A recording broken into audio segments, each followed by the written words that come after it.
Picking up with chapter 13, The Secret Riddle. Let's see here where I want to.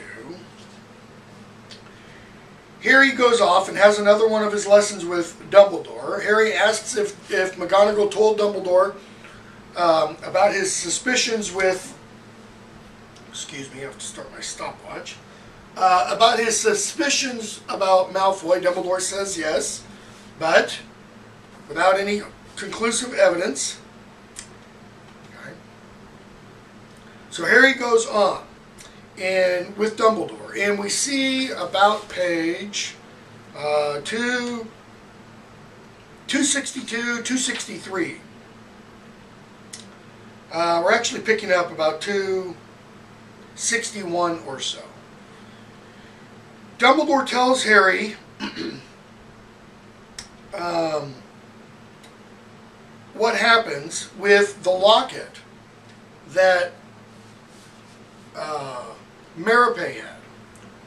And he finds out that Caractacus Burke, one of the owners of Borgin and Burke's, the Borgins and Burke, only gave her 10 galleons for this thing. Okay? And Harry says, but Merope could do magic. Why was she so poor? She could have got food and everything for herself by magic, couldn't she? Dumbledore, well, you know, maybe she could have. Though that's kind of interesting because we're going to learn in Book 7, you can't conjure up food out of thin air. You've got to have something to work with, Hermione tells Harry and Ron. So about page 262, Dumbledore tells Harry, it's also possible that her unrequited love and the attendant despair sapped her of her powers. That can happen. In any case, as you're about to see, Merope refused to raise her wand, even to save her own life. Harry, she wouldn't even stay alive for her son? That is, he can maybe understand she won't stay alive for herself, but what about her son? Dumbledore's eyebrows rise. Could you possibly be feeling sorry for Lord Voldemort? No, says Harry quickly. But she had a choice, didn't she? Not like my mother. Notice we're told Harry replies quickly, no. It's a spur-of-the-moment reply. What's he really attempting to do there? He's attempting, no, of course, I'm not soft. I'm not going to go soft on Voldemort. He is feeling pity for Voldemort. Why? Harry sees in Voldemort, the young baby, he sees himself.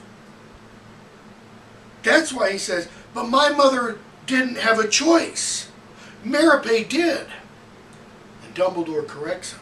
Your mother had a choice, too. Harry's mother didn't have to die. Harry's mother could have let Voldemort attempt to take Harry, but she chose not to. She chose to sacrifice herself, which in a sense is also what Merope is doing. Dumbledore says, Merope Riddle chose death in spite of a son who needed her. But do not judge her too harshly, Harry. She was greatly weakened by long suffering, and she never had your mother's courage.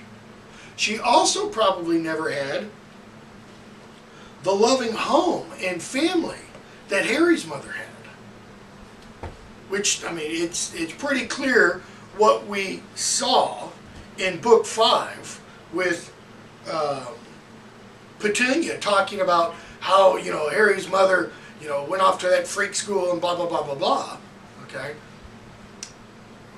The impression is that Harry's parents, or Lily's parents, thought very highly of all that.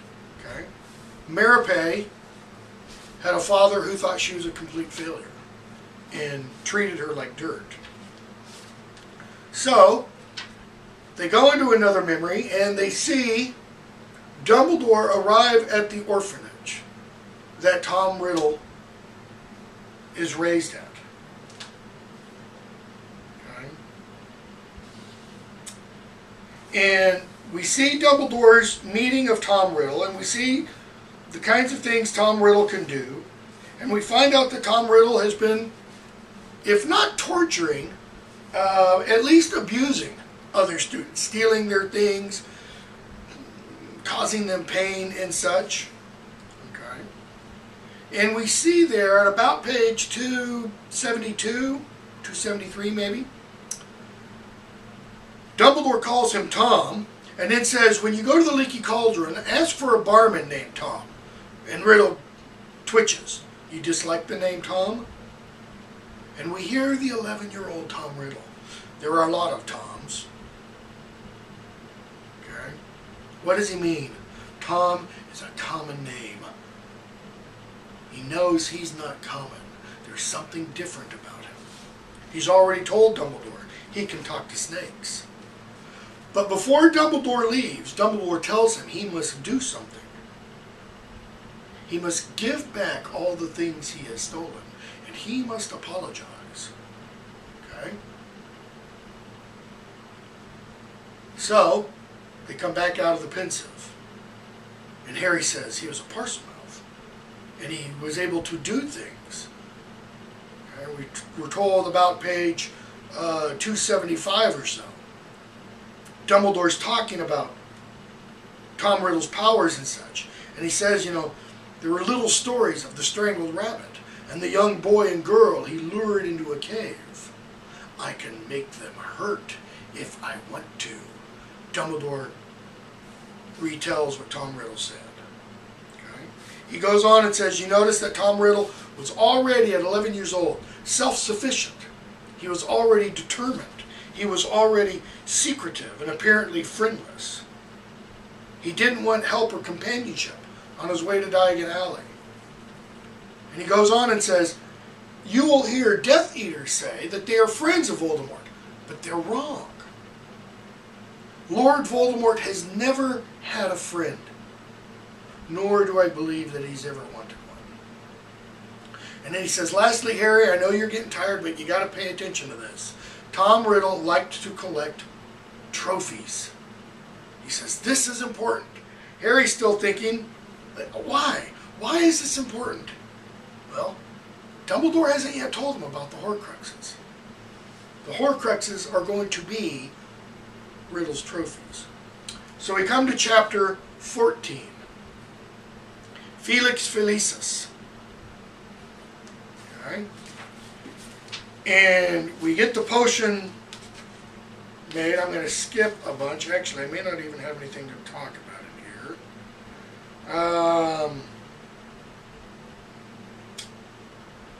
Let's see here.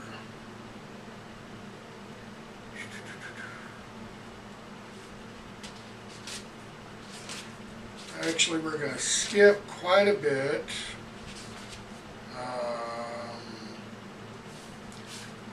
Ron does very well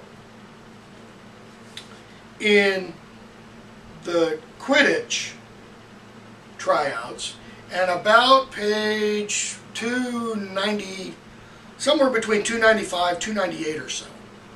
Hermione says, you shouldn't have done it, Harry. You heard Slughorn. It's illegal. Ron, what are you going to do? Turn us in? Harry, what are you guys talking about? Hermione, you spiked Ron's juice with Lucky Potion at breakfast. No, I didn't, says Harry. Yes, you did, Harry. That's why everything went right. That's why there were Slytherin players missing, and Ron saved everything. Harry says, I didn't put it in. And he pulls out of his jacket, or out of his robe, the little jar of Felix Felicis. He says, I wanted Ron to think I'd done it, so I faked it when I knew you were looking. You saved everything because you felt lucky, but you did it all yourself. Harry gives Ron a panacea. Okay? Ron thinks he can do what he does because of the potion. What is this showing? Ron really has it inside of him to be a great Quidditch player.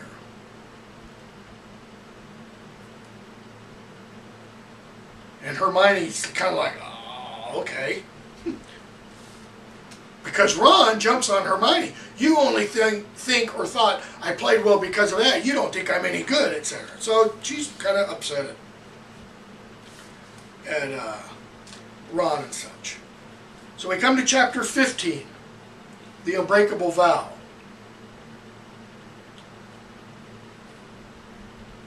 And let's see where I have the pages marked. Let's see. picking up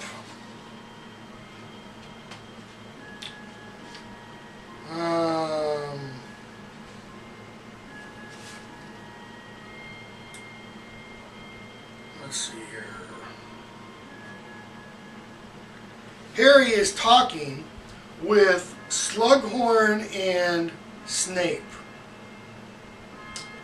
about pages 317, 320, somewhere in there. And we're told, Slughorn says, "Ah, Sybil, we all think our subject's most important. But I don't think I've ever known such a natural at potions," he says, looking at Harry. "Instinctive, you know, like his mother. I've only ever taught a few with his kind of ability, I can tell you that.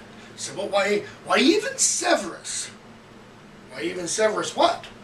Why even Severus wasn't as good at potions as Harry or as Lily?" Okay.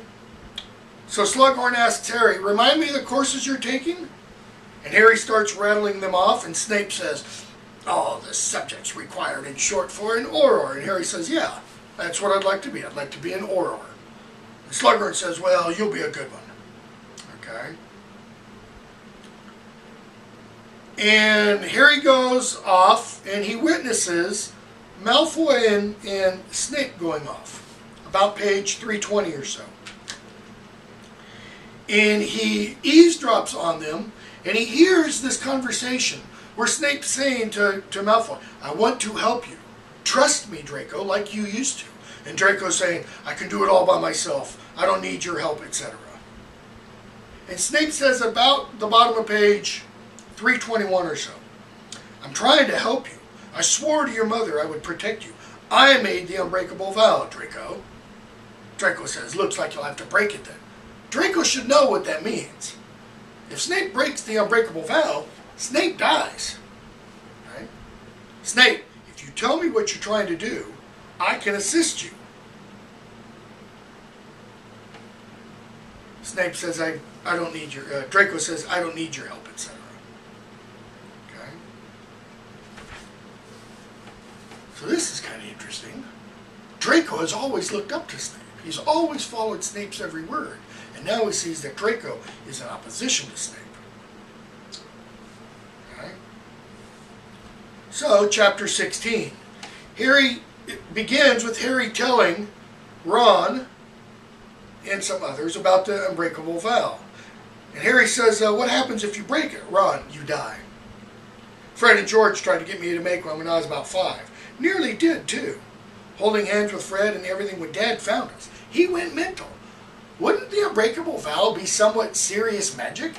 Would a 5-year-old really be able to do that? Notice you also need a wand. How does Ron have a wand? How do Fred and George have wands?" Again, there's problems with what Rowling says that children are able to do when they have to really learn the magic and everything once they go off to school. Okay, skipping several more pages.